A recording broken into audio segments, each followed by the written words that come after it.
every 2 hours. Just like on your favorite cable sports channel, except GSMC Sports Network is absolutely free. Just search.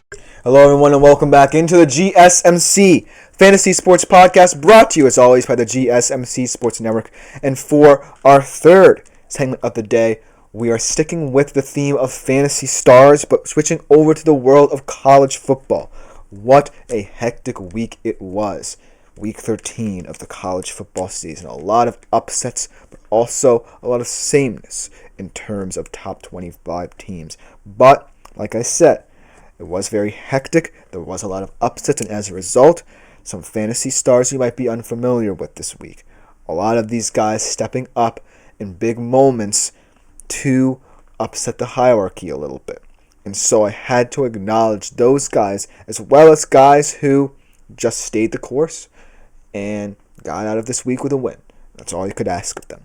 And as a result, we're now starting to see a landscape in college football where seemingly week in, week out, no one is safe. But if you take care of business, you take care of business, and not the same. And so that's why I feel like this segment is so special, because we get to award all these guys who either are unsung heroes or just do their job and do it well. And so this particular list I've compiled is a microcosm of that. And I feel like this is the best list I've compiled in terms of its diversity. So without further ado, let's jump right into it. Starting off the quarterback position. Yes, it was against UMass. Yes, it was a cupcake game before, they surprisingly go to Atlanta for the SEC championship game and make it into the CFP. But this guy really needed a get-right game like this. So I had to choose him as my quarterback this week in the Fantasy Stars list. Carson Beck. 20 of 31, 297 yards, 4 touchdowns, 28.4 fantasy points. And like I said, all you might need to settle yourself down in a season is a cupcake game against a team like UMass. And while it's not going to truly prove anything as the legitimacy of Georgia as a title challenger, it just goes to show that Carson Beck is still someone who can settle in a composed and calm environment and setting, deliver a performance like this.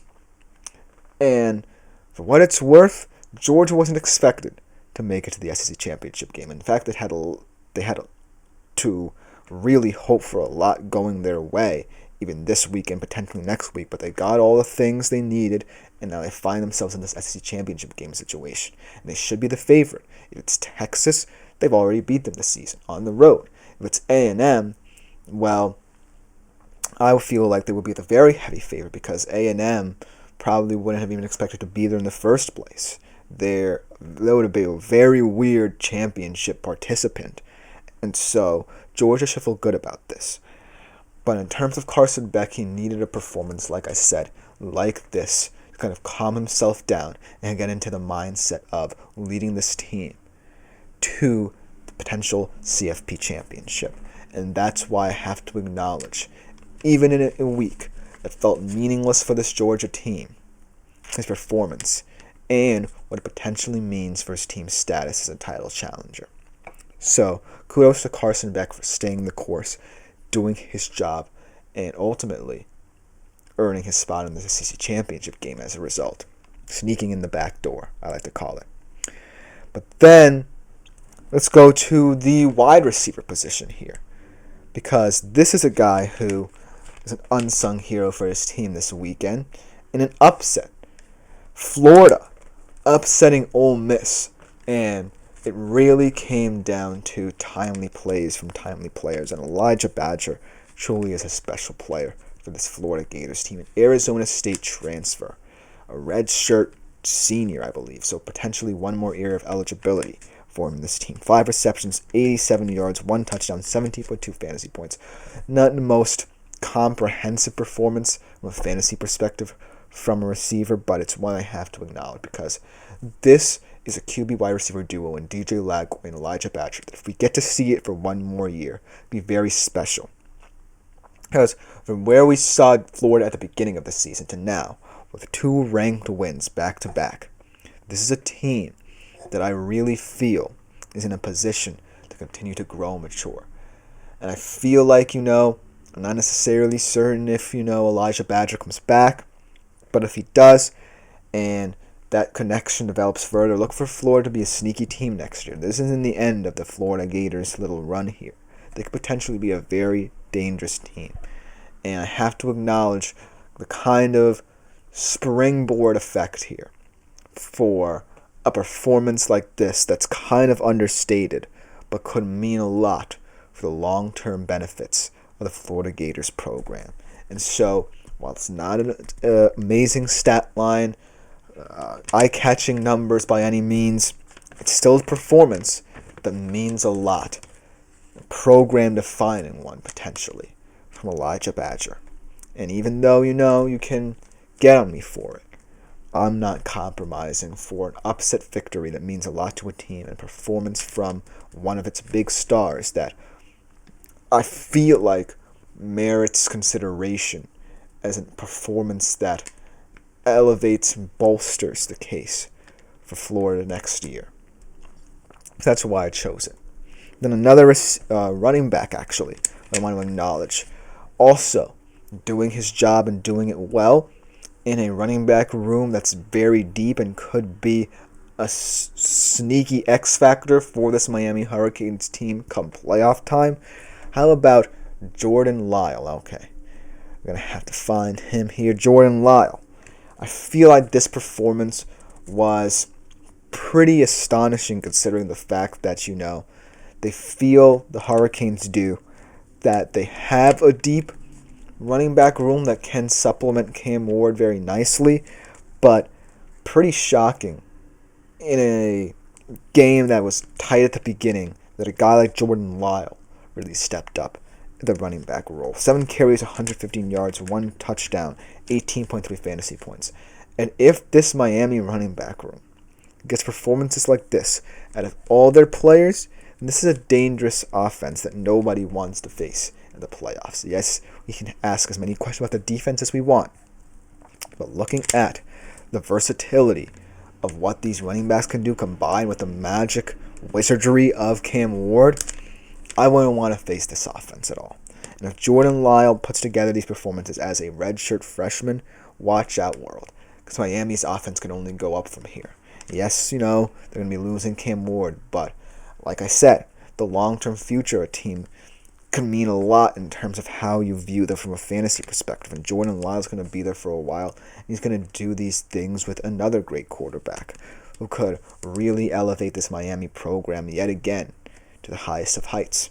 So this is yet again another springboard effect for a team that, even though it's going to make the playoffs, might not contend in it.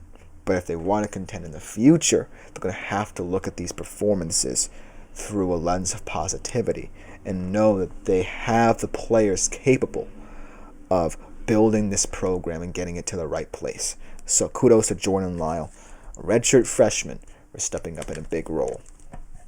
Now we have to respect kind of one of the most established players in college football over the past 5 years. And if these are his last couple of games as an Ohio State Buckeye, he's going out with a bang. Because Emeka Egbuka truly is a very special player for the Ohio State Buckeyes program.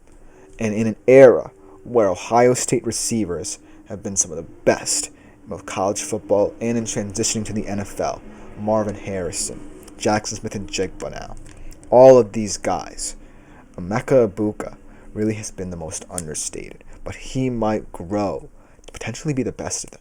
And this is no joke here. I really do believe that Emeka Egbuka has gone underappreciated, underrespected in his career at Ohio State. In this game against Indiana, again, not the best of stat lines. Only 7 receptions for 80 yards, 1 touchdown, 17.5 fantasy points. But I feel like when we look at the receiving position and its potential in terms of the future for him, I feel like he can mean a lot to an NFL franchise for wherever he's drafted in terms of his effectiveness. Because I really do believe that if Emeka Egbuka, weren't sitting behind so much talented players, he would be a lot more appreciated right now than he is. But I just want to give him his flowers for an overall very effective career as an Ohio State Buckeye, because we may never see someone as under the radar as Emeka Egbuka on a team of the Ohio State Buckeyes ever again, because they're just going to be a wide receiver factory. But I just feel like, even in a performance that seemingly is a little bit on the underwhelming side from a real life and fantasy perspective, that Emeka Egbuka just has to be respected in every regard possible for what he's done as an Ohio State Buckeye and for what his future holds as an NFL prospect. But then, in terms of eye-catching numbers at the wide receiver position, in a very crazy game, perhaps my favorite game of the weekend, I got to watch the last couple seconds of it with my father, who unfortunately is a Rutgers fan. Pat Bryant of the Illinois Fighting Illini with a crazy game-winning touchdown, 7 receptions, 197 yards, and that game-winning touchdown. So made his performance 29.2 fantasy points, the high score out of all my college fantasy football stars of the weekend. But this isn't necessarily one of those performances where it meant a lot, because Illinois is already out of the Big Ten and CFP race. But in a matchup that got a little hectic down the stretch, you need a guy to step up and make big plays, and in a very ballsy call by Brett Bielema, Pat Bryant came up huge. And I really feel that, even though Illinois, like I said, aren't necessarily going anywhere in the Big Ten, this was a win where you just got to respect the fact that these teams are playing as hard as they are on the bottom half of the top 25 to try and get as many wins as possible, trying to get a better bowl. And kudos to Brett Bielema for making that call. He could have just, either packed it in, tried and trust his kicker, who he has depth of the position in, but he decided that he wanted this win on a 4th and long, and those two, Luke Altmaier and Pat Bryant, came up with a connection, and they came up with a big win for them on the road. And so, even in meaningless games, you can find a lot of fantasy production. And Pat Bryant, unlike a lot of other of these guys, might not even be an NFL prospect in the future, just because of where he goes and his brand. Ultimately, it's times like these where you have to acknowledge that fantasy college football is fun to play, just because you never know what to expect. So, all of these guys, whether we already love and respect them as college football players, or we may have never heard their names before today, all are just so incredible in what they do for their programs, no matter where they are in the season. So I had to acknowledge all of those players today. And that will take us to our third break of this episode. And coming up next, for our 4th segment, we start our positional rankings for NFL Week 13. No, 13 actually, with our QB position. It should be a good one. You don't want to miss it right after this short break.